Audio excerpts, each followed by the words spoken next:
state of the nation, some of the pressing issues that we've been able to experience in the past few days and also continue to experience as the week progresses. This has to do with the Adani deal in the country.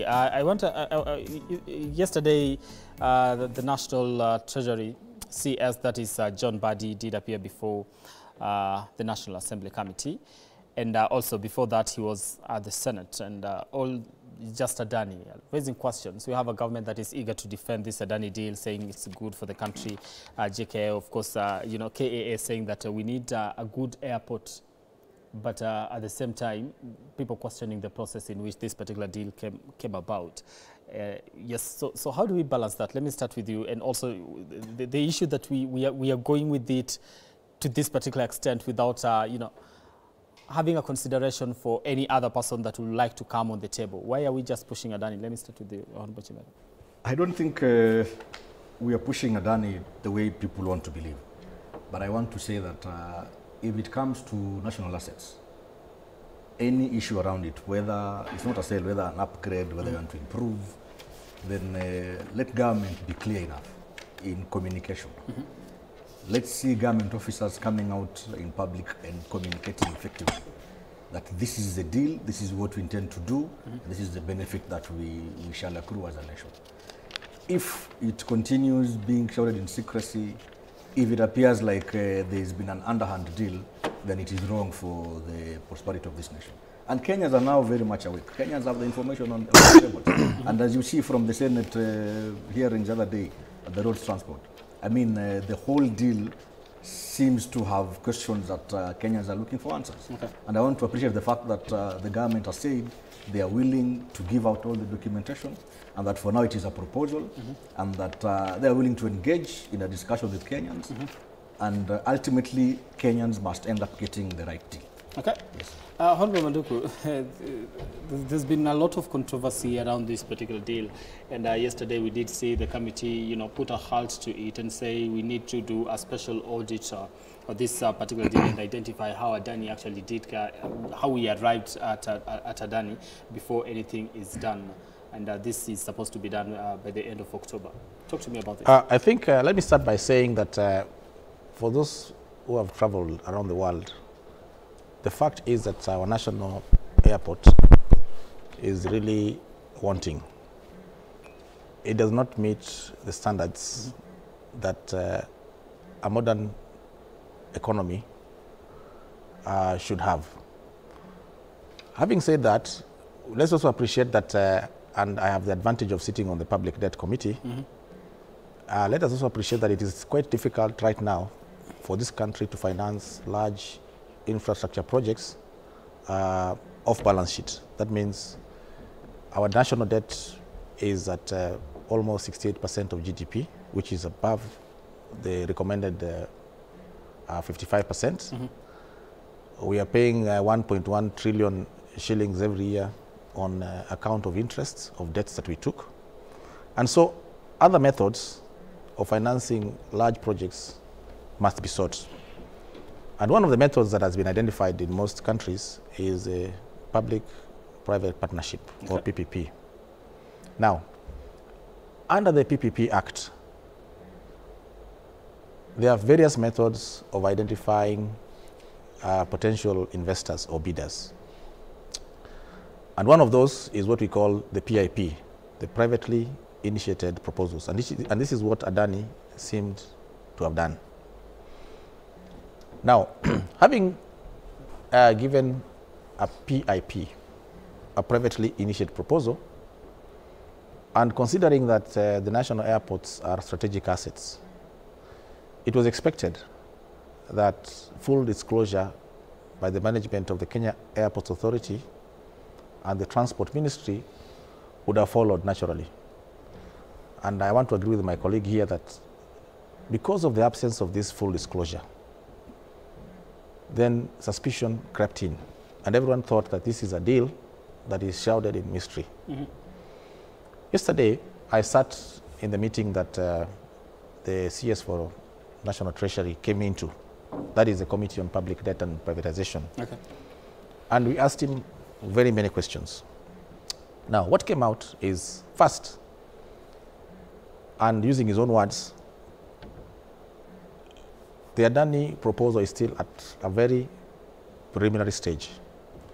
And the ministry has given the proponents a raft of areas to address. In fact, he said they have given them, I think, 22 points that they must address, which largely, if addressed, will answer all these other questions that we're asking about staffing, about the interest rates, about the concession period, about the model of build, operate, transfer, very many issues. Okay, but then, my question would be then, yes, still in the initial process, in terms of just having a conversation around it, we haven't signed anything yet.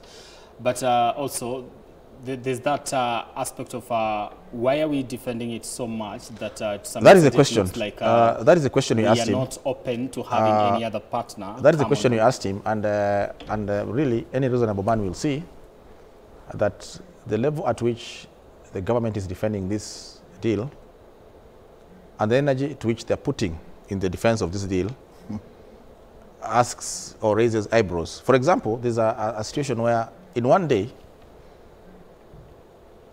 a letter was sent, a proposal was sent, it was accepted the same day, and the payment was made the same day. I think it was, 8th of March or 1st of March. So you ask yourself, we know this government is very inefficient. How come they were so efficient on this particular deal? Something else it doesn't address, and which we raised. They are going to charge 18%. Now they say they have reduced to 16% interest rate, which is way above commercial rates today. The third thing they haven't addressed is, after the exit of the investor, what will be the shareholding of the proponent? Will he still hold some shares in perpetuity? That they haven't addressed. They haven't addressed the issue of Kenya Airways, which is a strategic asset also. Is Kenya Airways guaranteed to be the national carrier under this arrangement, and that it will run and operate the hub?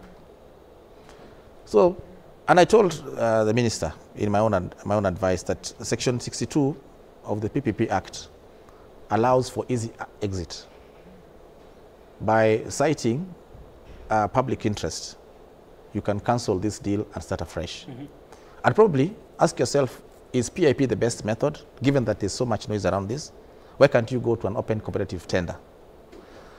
And then something else that we need to address. Adani seems to have many tentacles. They are now in the airport. We hear they are also in the social health. They are also in the energy sector. So you ask yourself, then what expertise do they have? Ordinarily, I would expect someone to have a single expertise. Like my friend is a lawyer. If I hear him doing architectural stuff, I actually sell meat. I will start wondering. It's casting so then net wide. The doubt comes in that this must be. I think as a country, we've also allowed misinformation to spread. And suddenly people run with that idea, the narrative that it's a rumor, and people want to make it appear like it's a reality. But how then is Adani involved in SHIF, for instance? How? We haven't seen SHIF being run by Adani. It's just people mentioning a bunch of names. And because that name is an Indian name, to connect the dots. Yeah? No, you know what's happening here? It's a recurring shareholder. You know, at the end of the day, behind every company, companies are veils. You find a shareholder recurring in 2 or 3 instances. Then you then you start putting one and one together. And it's a lawyer will tell you how they shield these people. I don't shield anyone. At least not for now.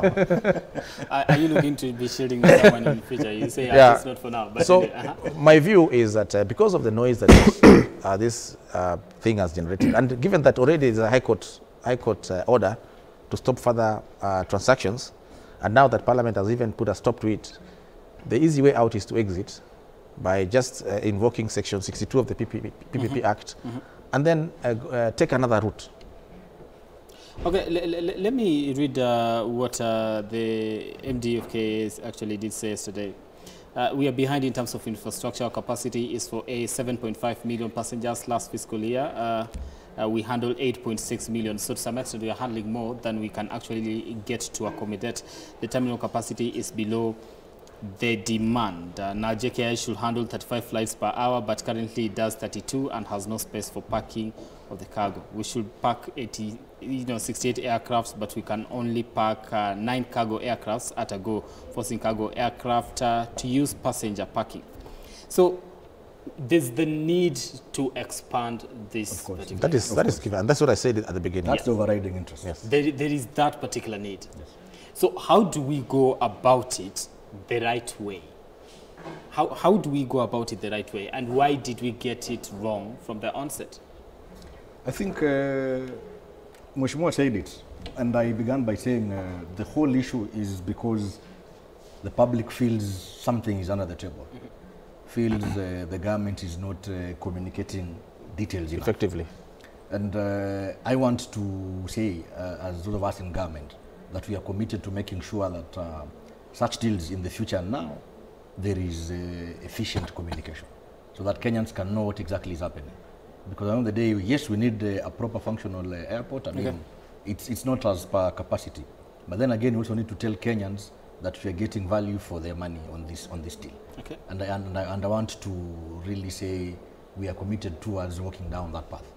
The 30 years is a long time.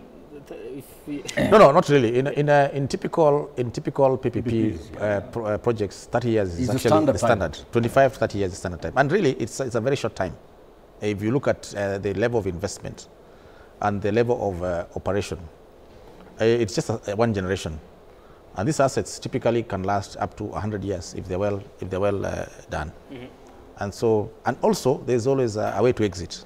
For example, if we discover oil in Garissa and we have so much money, we can pay off the concessionaire at one point if it's possible. There are always ways to exit. But the bottom line is that we need to have capacity to compete with other internationally renowned airports. Even in the region, if you go to the airport in Dar es Salaam, it's actually much better than our airport in terms of architectural image, in terms of capacity. And you ask yourself, what went wrong in as far as the expansion of our airport is concerned? Okay. Have we failed when it comes to the management of our airport to some extent from where you sit, so that we get to a point where we have infrastructure that is very deteriorated, leaking roofs and all that, that when somebody hears we need an upgrade, we can jump to the first person that tables something on the table? To a large extent, yes, and to some extent, no. You know, as a country, Kenya, we're also trying to progress progressively, and there comes some teething problem with it. If you look at a country like Rwanda, and by the way, for information, if we are not careful, we will lose all this business to Rwanda. Rwanda is doing a very marvelous airport now. Yeah. You know, I think it's the Qataris who are doing it. In Bugesera. Yeah. So as a country, we really need to move forward. And I appreciate the fact that the Constitution gives us space to question everything. But sometimes allow government to do something that might be beneficial to the people of Kenya. You know, I'm not saying let's not question, but let's question objectively. The way you're questioning this Adani deal, it appears like somebody has taken money from someone. And maybe it's not even the... And somebody would argue, the way it's being defended, it's like somebody wants to benefit from it. Not really. The only benefit that we anticipate as a country is a proper upgrade of our airports. But of course, there are teething issues here and there. The issues to do with, whether KQ will still be the one running the hub, whether our employees are safe or not. Those are the questions that we need to ask. Okay. And thankful to the Constitution, we can ask these questions. And that's why I'm saying government is committed to now engage the public and say this is the terms of the deal, the 22 points. If we feel they've satisfactorily met the deal and the terms, then we proceed. If not, we really exit. Okay. It's as simple as that. So otherwise, we are asking too many questions. We end up really, dirtifying the entire arrangement. Maybe there's nothing to ditify in the first place. That's true. But the argument then will be, if at all questions are, people raise questions as far as the deal is concerned, and the government has answers. Why not just provide the answers so that you clear any doubt? That's what we said. From the onset, the government should have done two things. Give what we call full disclosure. Yes. And in typical of such deals, declare or publish what we call the term sheet. Then anyone who has questions will question. Is it the concession period? Is it the interest rates? Is it the monthly repayment? Yesterday, I was very shocked that the minister disclosed the annual profits that the Kenya Airports Authority has been posting. And I was really saddened that Kenya Airports Authority, which about 20 years ago was posting profits of about 12 billion shillings, has now come down to about 43 million as of last year.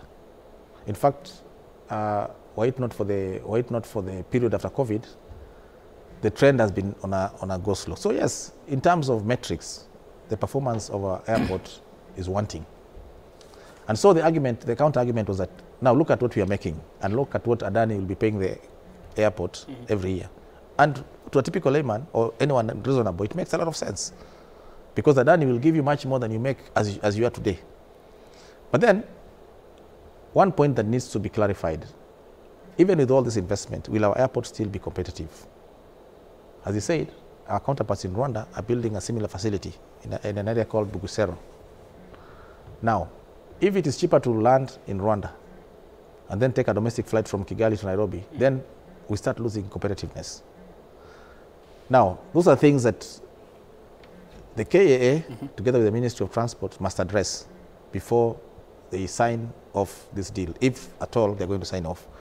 But because of the noise that it has generated, the public interest that it has shown, I think the best way, and to avoid litigation and all these bananas, the best way is to exit and start afresh. And I like what the PIC committee said, that maybe the Auditor General should advise whether the PIP model is the best, as opposed to any other funding model.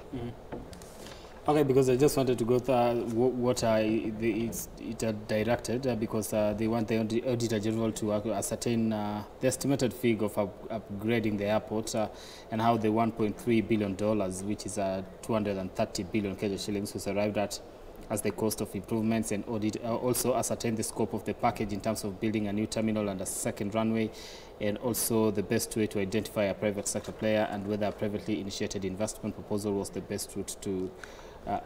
when this report comes out, and I know they haven't started, but when that comes out, will it, probably cool down the temperatures that we're experiencing right now in the country in terms of allowing this process to go forward? Because yes, we are at a point where you're debating whether there is a need, but also, there's a lot of a cloud of uncertainty and judgment that is clouding this particular deal at the end of the day.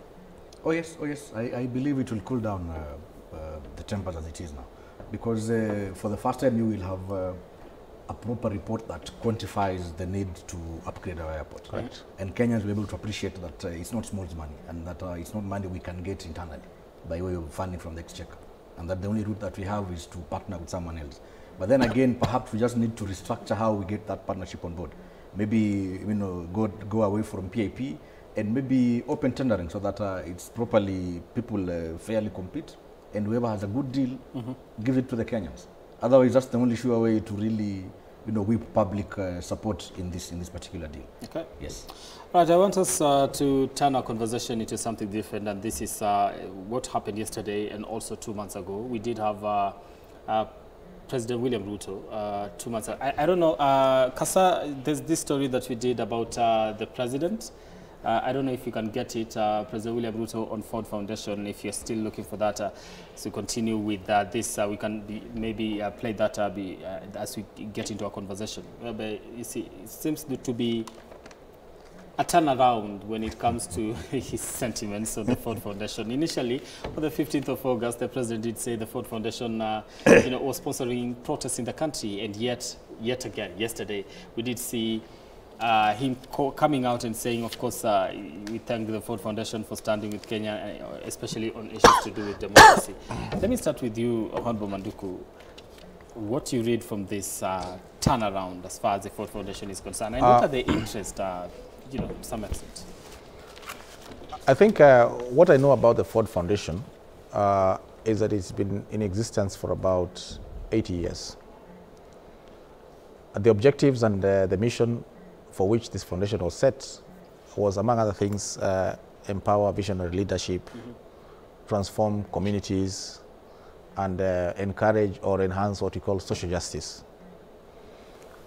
Now, the Ford Foundation is funded by benevolent schemes. I think that when the president spoke at on the involvement of this foundation in the protests sometime in June, July, he may have spoken probably out of anger. And he probably didn't have the correct information about the Ford Foundation. Let me tell you about the white people generally, and Ford Foundation in particular. If they're funding something, they declare it because they get their monies from donors.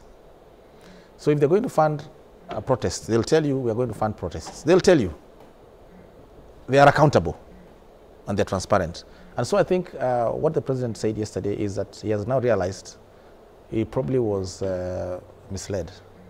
By who? Intelligence around the president? Well, we don't expect I don't know, but I mean, ask yourself why I say you're bad, then tomorrow say you're a darling. And I think my advice is those people who advise the president, do a little more research and do a little more insights before you give the head of state information. Okay. Because then it looks awkward that you're doing a 360 turnaround. Maybe my colleague, the senator, who is a member of the ruling party, can tell us how they do their things in the ruling party. As in ODM, we do thorough research. And I hope, John, I don't know if you can get that story. Okay, so we'll take that story after the break. But let me come to you, just this turnaround and what the interests are, because of course a lot is happening. I don't know why you're making a fuss out of nothing. Sure. No, is it out of nothing? This is an accusation. This is an accusation that forced this foundation to come out and defend itself. In the morning when my wife and a lot other non-governmental organizations were actually, calling the media and saying, by the way, we do not appreciate the way President Ruto has addressed the Ford Foundation and actually other non-governmental organizations. Let me tell you, it's a great accusation. Let me tell you something. When I was dressing up to come to this interview in the morning, my wife asked me, "Are you sure you want to go for this show?" I said, "Yes, let me go." And she told me, "Do you trust these media people? The way they turn information into something else?" And I want to believe her. I want to believe her now. That let me tell you. Ford Foundation, the architecture of Ford Foundation, and the way they operate and support activities. I mean, we appreciate what they've done for, democracy and fighting for that space. And it is only a fool who can change his mind. And as rightly said by my colleague, Mheshimiwa Manduku here, maybe the president's words then were, circumstantial. It was an issue of, perhaps we are all human beings, we also suffer fits of anger. So maybe he was that angry that he could say such words. But when you look at the real work that Ford Foundation is doing for this country, as a president, as a leader, you cannot fail to appreciate that kind of leadership, that kind of work they do. It is not wrong. It is not an about turn. It is not him turning around and saying, now I want to give you a pat on the back for what you're doing. Ultimately, we need proper democratic space in the country. He didn't know that. It is his role to guarantee it as a president. He didn't know that initially when he was making that particular statement. No. That's why I'm saying there is nothing to talk about, surely, Brian. There's nothing. There's no story here, Brian. There's a turnaround here, Buana. Look at that. Which turnaround? When you accuse someone of doing something wrong and you don't come out to clarify whether you got information that was actually different from what you actually presented at that particular moment. And the protesters, Brian, protesters were saying they were leaderless, they were headless, there was no one directing them. And the president came and said, no, wait a minute. Ford Foundation is the one sponsoring this protest. And so you want to say he got wrong information then? No. It was very correct information, which he truly believes, from NIS and everywhere else. And it could be, maybe it was the truth. But then again, Ford Foundation still does a lot of awesome work in the country. Okay, in terms so of from accusing them governance and democracy. Now listen, from accusing them of undermining democracy to now praising them for, protecting and, championing for democracy in the country, don't you feel that is a little bit of you are right, begins where mine is. That is a very open policy. Yours begin where mine is. When you have certain institutions that are pushing for reforms in the country, those reforms must be pushed within the confines of the law. But when we go overboard, where there is loss of property, loss of life, and the government needs to secure that and guarantee that constitutionally, then it becomes a problem. So what Ford Foundation, if at all they sponsored the protests then? Do you believe they did? This is your leader. Do you believe they did? Let me not say anything about that, but the bottom point is, I don't think the president is making a turnaround. I don't think so. He's basically appreciating the role Ford Foundation is doing. No, okay, I want to take a break, but I'll come back and try to understand exactly when you say it's not a turnaround here. It's not a turnaround, Brian. You know, I mean, I'm even shocked that this is a big deal. It is not. It is not. Okay. We take a break. We'll be back in a few. It is not.